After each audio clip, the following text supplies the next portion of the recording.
The list came out every cycle, the same way it always did, quiet and official, posted across every conquered terminal in every station from the inner rings to the outer edges.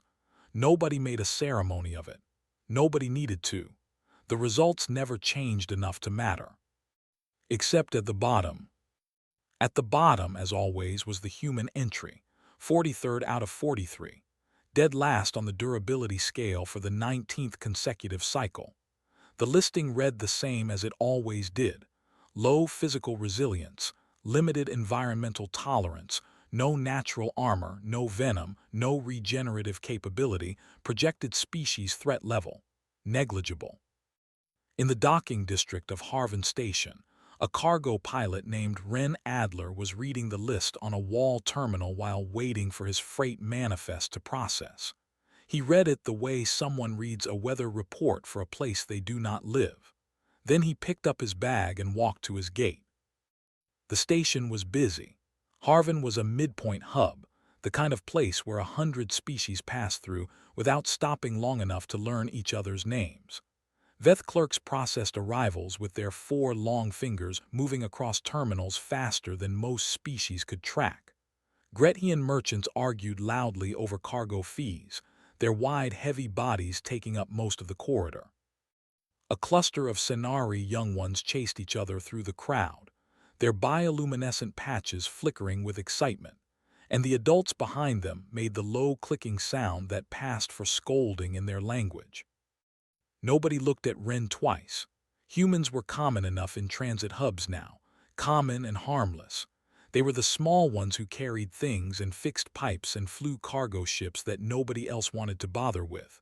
The conquered tolerated them the way a large house tolerates the small animal living under the porch, quietly and without much thought. Ren did not mind. He had a job to do. His run that cycle was a medical supply delivery to a settlement on Dural IV, a secondary colony on a planet that sat at the edge of a known storm band. It was not a glamorous route. The pay was average.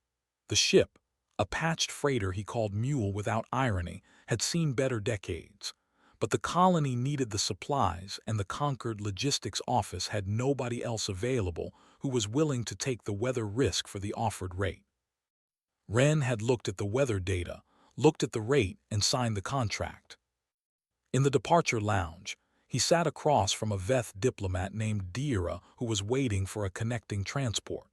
She noticed him reading over his route data, and out of what seemed like genuine curiosity, asked where he was headed. When he told her, she was quiet for a moment.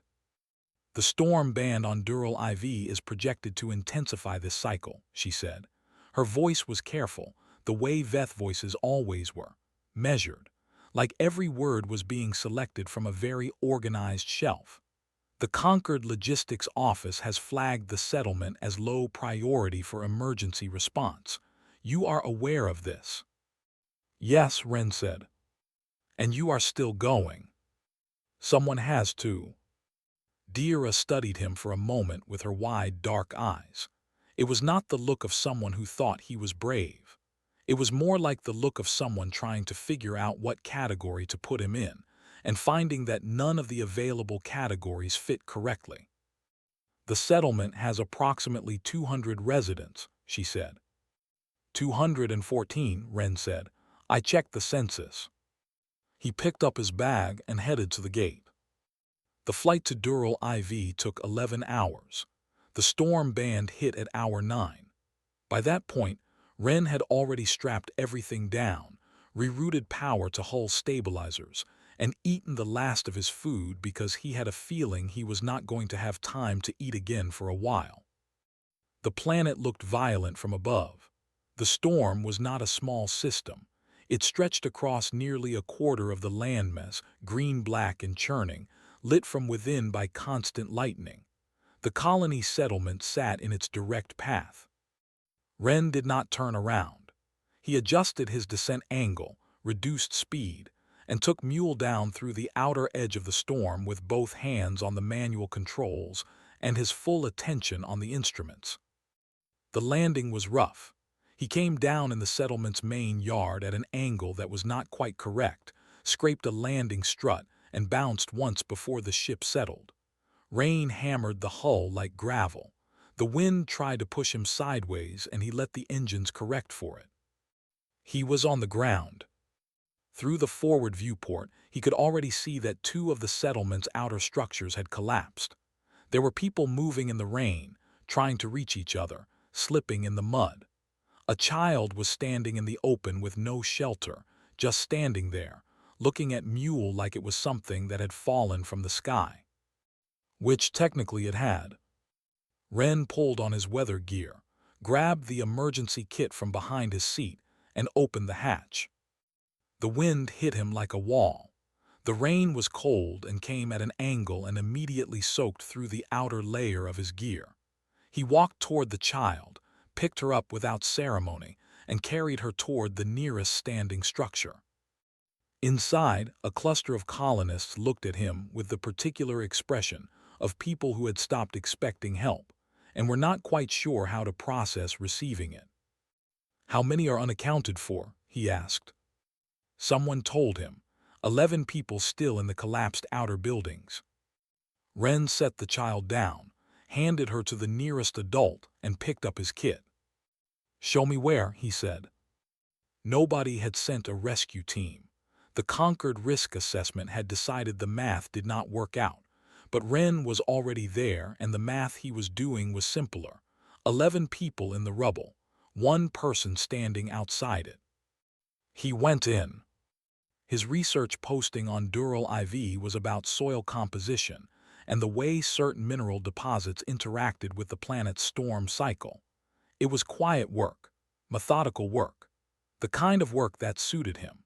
He had been on the settlement for 40 days and had spoken to the human residents mostly in short exchanges about weather schedules and access to the outer terrain. He had not expected to find himself standing in the rain at the edge of a collapsed structure, watching a human pull a grown adult out of a debris pile with his bare hands. The collapsed building had been a supply depot. The roof had come down in 2 sections, the first fast and the second slow, which was actually worse because the second section had shifted everything unpredictably. Oren had looked at it when the outer wall came down and made the immediate calculation that entry was not survivable without heavy equipment. He had documented this in his field notes and retreated to the main shelter to wait for the storm to pass. Ren had looked at it for about 4 seconds and then gone in anyway. Oren watched from the shelter doorway. He told himself he was observing from a scientific standpoint. This was at least partially true. The human moved through the debris the way water moves through a crack, not with force but with constant adjustment, finding the angles that worked, testing weight before committing, shifting his body into positions that should have been painful and sustaining them without visible complaint. The noise of the storm covered most of what was happening inside, but every few minutes a person emerged at the entrance, crawling or being half-carried, and the human voice from inside would say something short and practical, and then go quiet again. By the 3rd hour, Oren had stopped pretending he was watching casually and had his datapad out. He began noting specific observations. The human's hands were bleeding. He could see this clearly when Ren emerged briefly to guide a survivor toward the shelter. The cuts were not small. They were the kind of injuries that, in Veth physiology, would trigger an automatic response to cease the activity causing harm. The nerve signals would simply override the higher decision. Pain was not a cultural experience for Veth. It was a biological stop signal. Ren looked at his hands once, then he went back in. Oren wrote, "Pain response appears non-limiting. Investigate further." By hour 7, all 11 missing colonists had been accounted for. 9 recovered. 2, unfortunately, had not survived the initial collapse. Ren emerged from the debris for the last time covered in dust and blood, and what appeared to be part of a shelf bracket embedded shallowly in his left forearm. He went to the medical kit in the main shelter, removed the bracket, sealed the wound with basic adhesive strips, and then spent the next 4 hours helping redistribute the medical supplies he had brought, sorting them by priority, administering basic care, moving between the injured with the quiet efficiency of someone who had done field triage before. He did not sleep. Oren documented this. The human's last confirmed sleep period had been before the flight, 11 hours of travel, 7 hours of active rescue, 4 hours of medical distribution, 22 hours of continuous function. By Veth standards, the cognitive degradation alone should have made him unreliable after hour 12. Decision quality dropped sharply in Veth past that point. Emotional regulation fractured. Fine motor control diminished.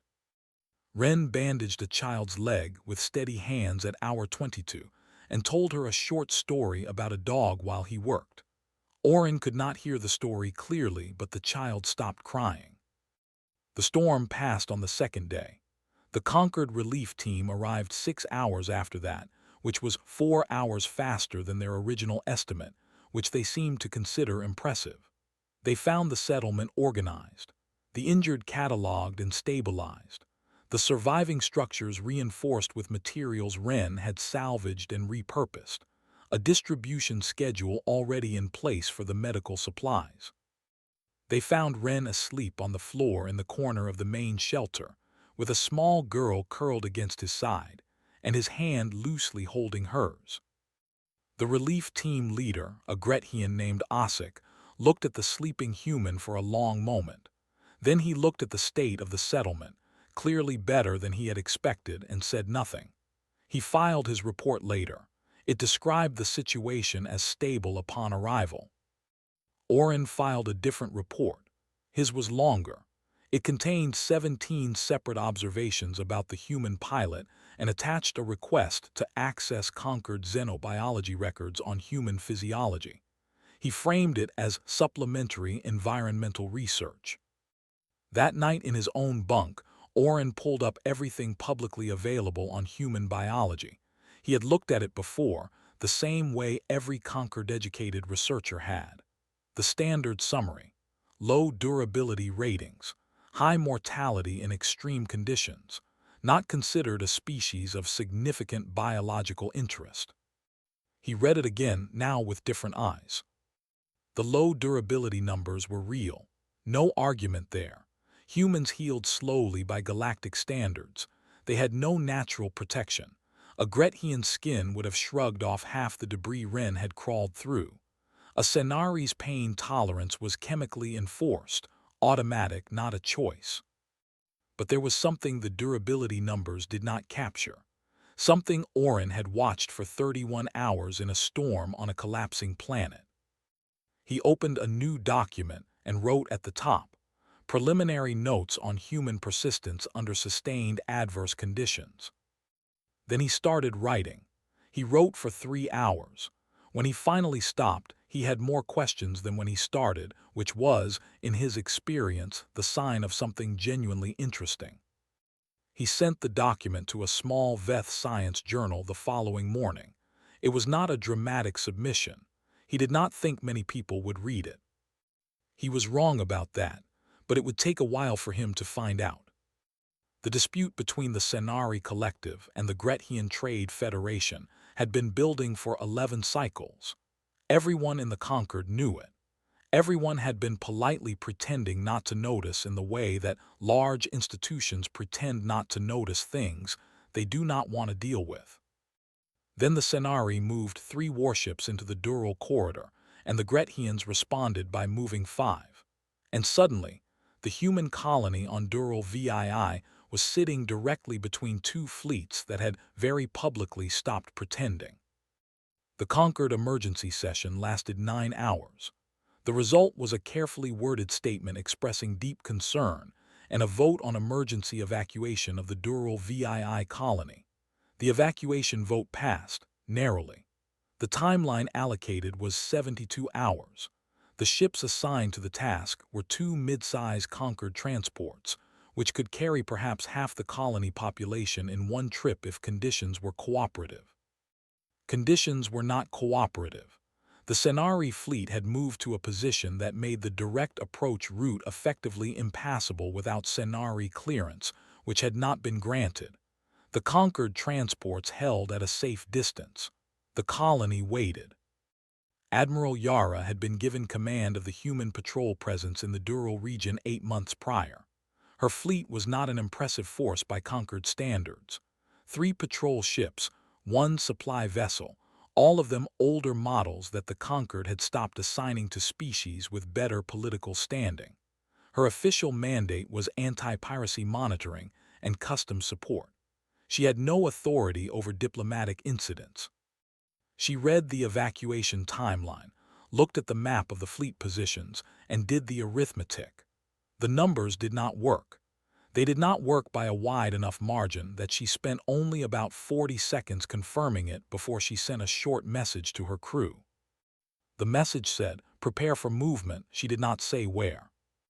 Her 3 patrol ships crossed into the disputed corridor 17 minutes later, running full lights and open broadcast channels, which was the spacefaring equivalent of raising both hands and walking into a room slowly. She positioned her small fleet exactly between the 2 larger ones, and then opened a channel to both fleet commanders simultaneously. The Senari fleet commander, a senior officer named Rekath, received the hail and stared at the incoming ship identification for a long moment before responding. His species communicated partly through bioluminescent pattern, and what flickered across his collar ridges at that moment was something his bridge crew would later privately describe as profound confusion. He accepted the channel. On screen, Admiral Yara looked exactly like what she was, a middle-aged human in a plain uniform, in a small ship, in a very dangerous place, with no apparent awareness that she was supposed to be afraid. She introduced herself. She stated clearly that she was not there to threaten anyone. She said that she had a colony of 289 civilians who needed to leave the area, that the current fleet positions were making that impossible, and that she was requesting a temporary navigation corridor on humanitarian grounds. Rekath told her that the matter was under conquered diplomatic negotiation, and that she should withdraw to a neutral position. Yara said she understood, and that she would be happy to maintain her current position while the negotiation continued, and that she simply wanted to make sure both fleet commanders were aware of the civilian situation, in case it had not been communicated clearly. She asked if she could share the colony census data, the ages of the residents, the medical status of those who would have difficulty with a delayed evacuation. Rekath said that was not necessary. Yara shared it anyway. She did it calmly and without aggression, the same way someone might forward a document that the other person had accidentally been left off. She then asked if she could also speak with the Grethian fleet commander, because she wanted to make sure everyone had the same information. The Grethian commander, Admiral Tirbossa, accepted the channel with the expression of someone who was expecting a very different kind of conversation than the one they got. Yara talked to both of them, sometimes separately, sometimes in a 3-way channel. She did not argue. She did not threaten. She asked questions. She reflected their stated positions back to them with minor adjustments. She found the places where the 2 sides were not actually disagreeing on the core issue and pointed at those places, gently, the way you point at something without spooking an animal. 7 hours into the conversation, Rekath and Bossa were talking to each other more than they were talking to her. At hour 9, the Senari fleet moved, not retreating, repositioning technically, but the corridor was open. The conquered transports came through. The colony evacuation completed in 4 hours. Nobody fired a shot. Yara's patrol ships held their position until every civilian transport was clear, then followed at the rear. In the Concord emergency session the following day, Councillor Voss described the unauthorized human fleet movement as a dangerous precedent and demanded a formal review. 2 other council members agreed with him. Several more said very little, which was its own kind of answer. Dira, who had been observing the session, submitted a separate record to the Concord archive. She flagged it under conflict resolution, which was an unusual classification for a military incident report. Aboard one of the patrol ships heading out of the corridor, a crew member asked Yara what she had actually been doing for 9 hours, what the strategy was, what she had been trying to accomplish with all the talking. Yara thought about it for a moment. "I was trying to make sure they both felt heard," she said. "Entities that feel heard are less likely to start shooting." The crew member considered this. It seemed too simple. But then again, the corridor was open and everyone was alive, so perhaps simple was not the wrong word for it. Somewhere in the Concord intelligence network, an observer named Sable filed a report of their own. It was short. It said, "The humans are beginning to understand what they are. The rest of the Concord is not keeping up." Oren's paper had not set the scientific community on fire. It had done something quieter and in some ways more interesting. It had spread slowly, passed between researchers in attached files and quiet recommendations, the way genuinely strange ideas tend to move before anyone decides whether they are allowed to take them seriously. By the time the Concord Science Assembly invited Oren to present formally, the paper had been read by enough people that the invitation was not a surprise to anyone. What surprised people was the attendance. The assembly hall on Harvin Station was designed to seat 400. On the day of Oren's presentation, there were closer to 600, and the overflow was watching on internal broadcast. Ren was there because Dira had invited him, and because nobody had told him he could not be. He sat near the back in a plain seat that was slightly too wide for his frame, which was typical of Concord furniture, and he watched the presentation with the focused attention of someone who was trying to understand something that people kept insisting was about him. Oren presented his data in the methodical way of a researcher who trusted the numbers to speak if you arranged them correctly. He showed the storm rescue documentation first. Heart rate, estimated physical output, hours of continuous function, injury index. He put the same data points next to equivalent charts for 5 other species under comparable stress conditions. The comparison was not subtle. He moved on to broader research. Human evolutionary history, the hunting method that relied not on speed or strength but on following prey across distances until the prey collapsed from exhaustion. The thermoregulation system that allowed heat dissipation during extended exertion, a trait almost non-existent in species that had evolved in milder environments. The psychological research, which was where things became genuinely strange. Under sustained threat, most species showed predictable degradation curves. Decision quality dropped.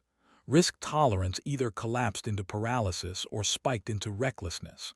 Social cohesion fractured as individuals prioritized personal survival. The curves were well documented. They were considered biological fact. Human data did not follow the curves, not consistently. The standard degradation was present in short-term acute stress, but in sustained situations, situations that went on for days rather than hours, the data showed something different.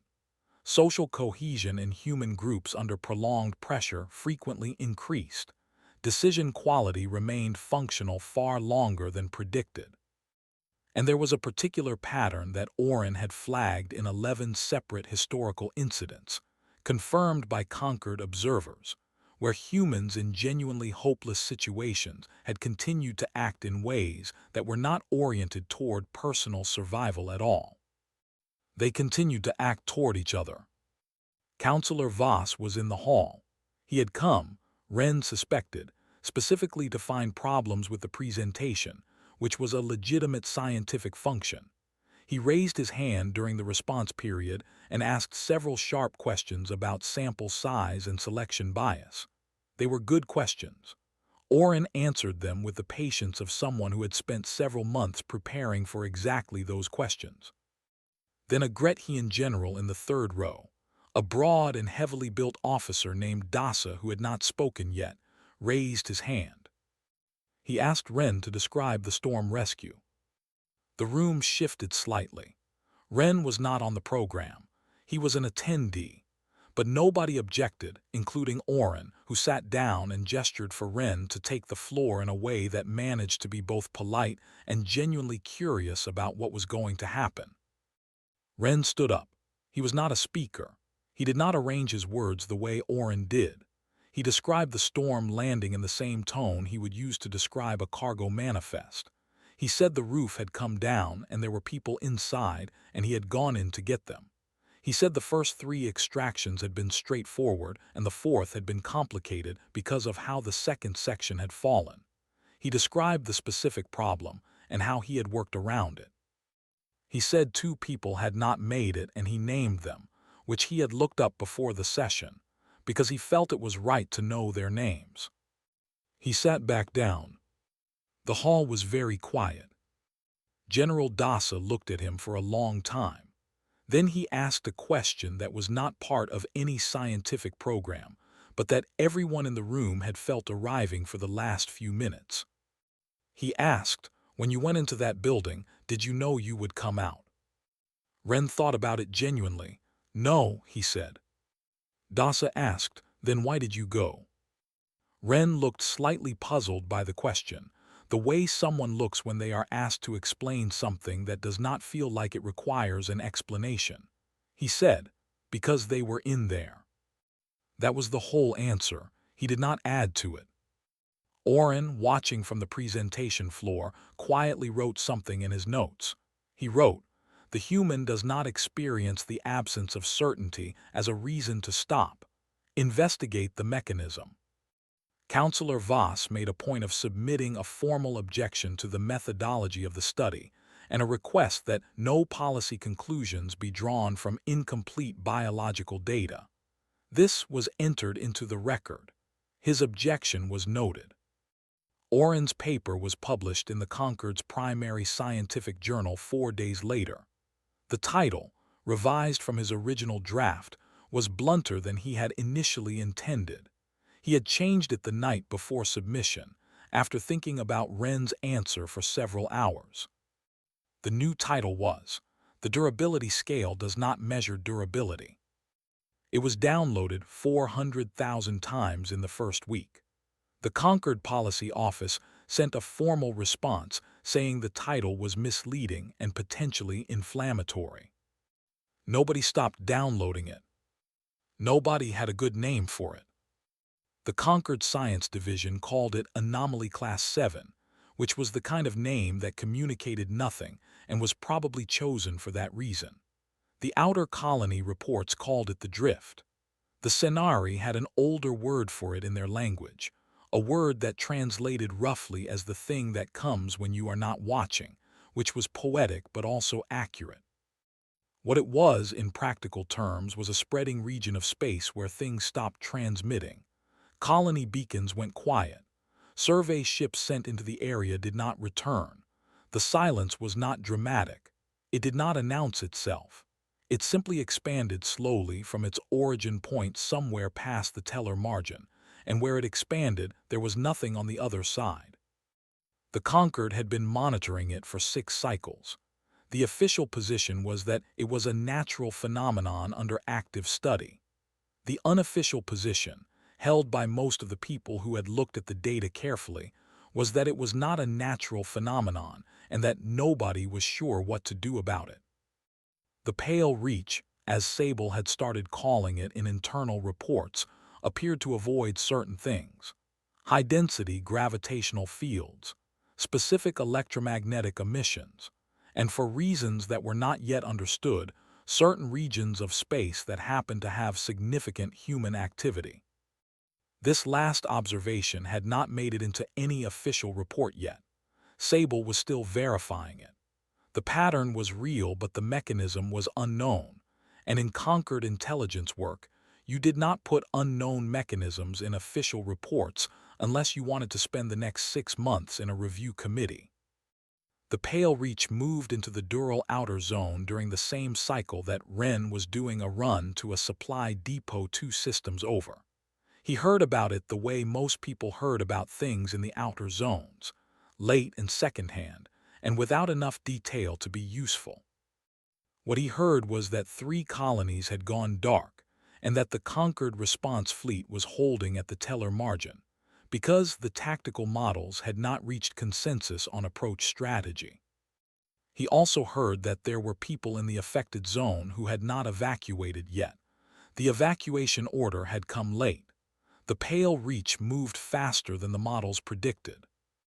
This was becoming a familiar feature of the pale reach, that it was always slightly faster and slightly larger than the most recent model suggested. Ren changed his route. He sent a message to a contact in the Human Patrol Network, a logistics coordinator named Bix who ran out of a station near the margin. He said he was going in and asked if there were others. Within 2 hours, he had responses from 9 other human pilots, cargo runners mostly, one retired survey ship captain who was now hauling agricultural equipment and did not care. They organized in the way that people organize when there is no time for meetings. Short messages, clear assignments, a shared channel, and the understanding that everyone was going to make their own decisions out there, and that was fine. Yara found out about the convoy 4 hours after it formed. She could have ordered them to stop. She made the decision in about 30 seconds not to. Instead, she sent 2 of her patrol ships as loose escorts and told her crew very specifically that they were providing navigation support and that any other description of their activity was inaccurate. The pale reach was visible on long-range sensors as a darkness. That was the only way to describe it. Not a cloud, not a field, not a signal. Just a place where the sensor return stopped, like looking at a screen that had been turned off. The edges were not sharp. They moved. The convoy went in along the edge, not into the center. Ren's ship ran point because he had the most recent survey data for the area. The communication channel was quiet and professional. Short status reports, position confirmations, the occasional question about route. On the 3rd pass, something happened. Ren had been running a zigzag approach to the last known position of a small research outpost when his sensors showed the pale reach edge moving, not expanding outward in its usual pattern, moving toward his position. He adjusted course immediately, a sharp deviation that had no logical basis in his flight plan, and that he would not have been able to explain if anyone had asked him, except that it felt wrong and he had learned to treat that feeling as data. The darkness shifted, and then it did something none of the observer reports had documented. It moved away from him. Not far, not dramatically. A subtle withdrawal, the leading edge pulling back a few kilometers before resuming its outward drift in a different direction. If Ren had not been watching the exact coordinates, he would have missed it. He marked the position and said nothing on the channel. He kept working. He reported it to Sable 2 days later, after the convoy had pulled out everyone they could reach and returned to the margin. Sable listened to the full account and then asked him to describe his flight pattern during the incident. Ren described it.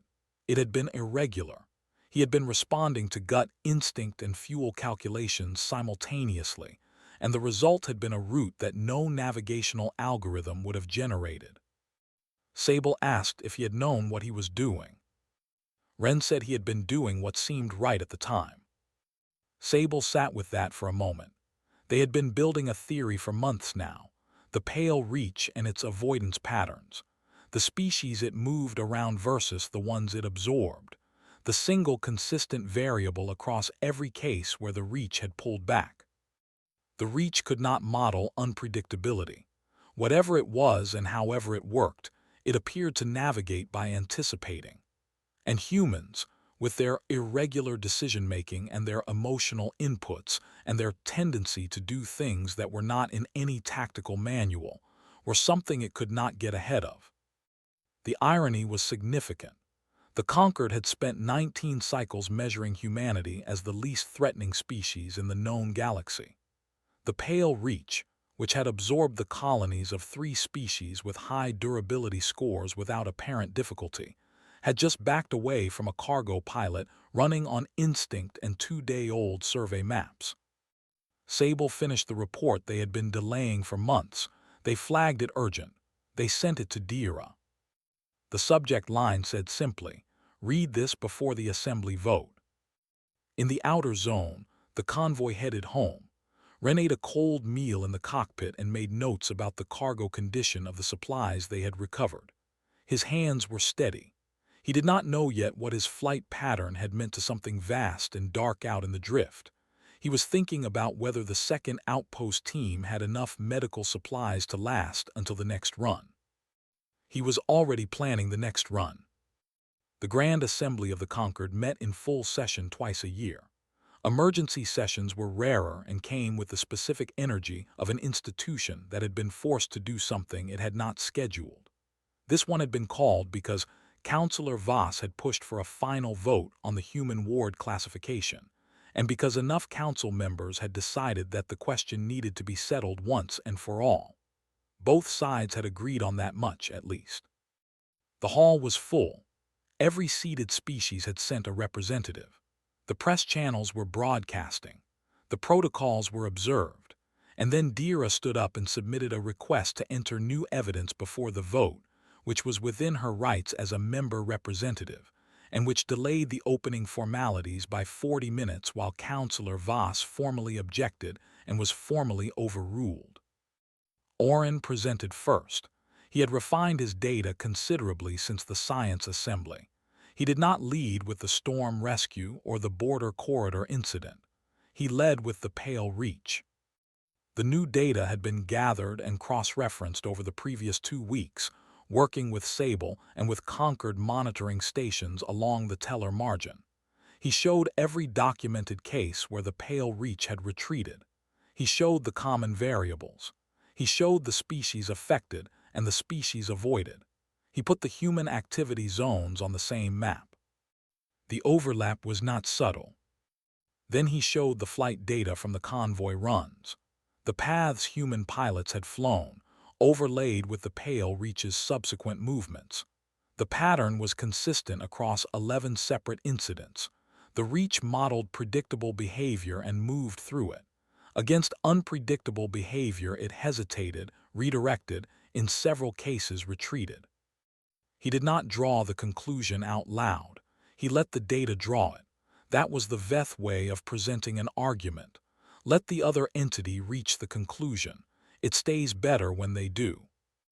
Councillor Voss was given response time. He used it carefully. He conceded that the data was interesting. He questioned the causal interpretation. He pointed out that correlation between human flight patterns and Pale Reach movements did not prove mechanism. These were legitimate scientific objections, and several council members nodded along. Then Voss moved to his primary point.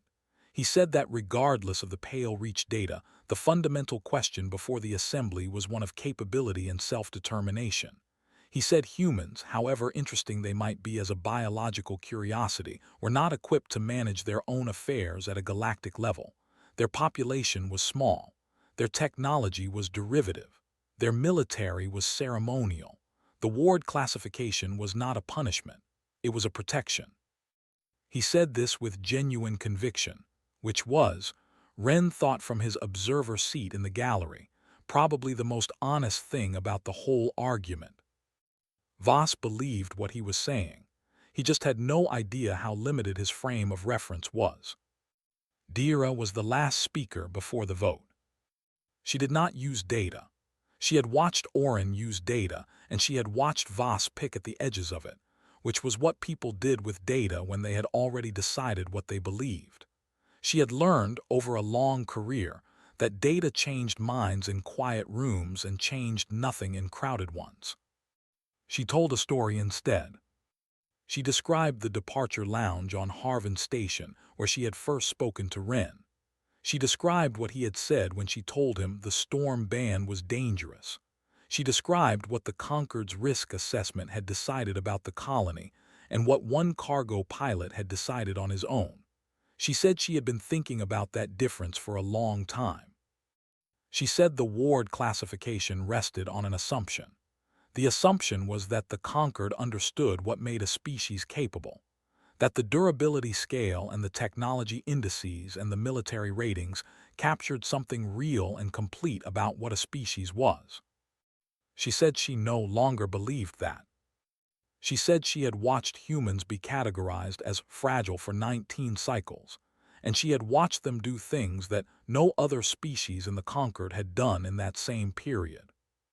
Not because they were stronger, not because they were better equipped, but because they had a specific and peculiar difficulty with accepting that a situation was finished. She said she did not know if this was a flaw or a feature or something that did not fit either category. She said she thought that uncertainty was worth something, that a galaxy which contained the pale reach probably needed species that could not be predicted. She sat down. The vote took 11 minutes to count. The ward classification failed. Human full membership passed by a margin of 26 votes. In the gallery, the response was mixed. Some humans stood, some sat quietly. Ren had been watching the vote board, and when the result posted, he looked at it for a moment, then looked at his hands, then looked out at the floor of the assembly where Dira was gathering her notes. He thought about the colonists on Dural IV, the ones he had carried out of the rubble. He thought about the two whose names he had looked up and spoken at the science assembly. He thought about the convoy pilots who had followed him into the drift without being asked, because they had been asked through an informal message chain by someone they did not know particularly well, and they had come anyway. The ward classification was over. He was not sure yet what that meant in practical terms. He suspected it would mean more paperwork. In the corridor outside the chamber, he found a bench and sat down. He had not eaten since early that morning, and the session had run long. He opened the meal container he had been carrying and started eating, watching the corridor, watching the delegates stream out through the big glass doors behind him. Counselor Voss came through the doors and stopped when he saw Ren. He looked at him the way people look at something that has forced them to revise a category they were comfortable with. It was not a friendly look. It was not a hostile one either. It was the look of someone doing arithmetic. They stayed like that for a moment. Ren nodded once, the polite acknowledgement of a stranger in a hallway. Voss said nothing. He turned and walked on down the corridor, his formal robes moving around his wide frame, his footsteps deliberate and slow. Ren went back to eating. 3 weeks later, the Concord Science Assembly published a formal addendum to the durability scale. The addendum introduced a secondary metric, still in development, intended to capture what the primary scale had consistently failed to measure. The working definition was brief. It described a species' capacity to function in conditions of sustained uncertainty, resource scarcity, and apparent futility without reduction in cooperative behavior or directed action. The metric did not have an official name yet. In the internal documentation, someone had written a placeholder in the margin. It said Persistence Index. Under that column, humanity was listed first. Nobody moved them.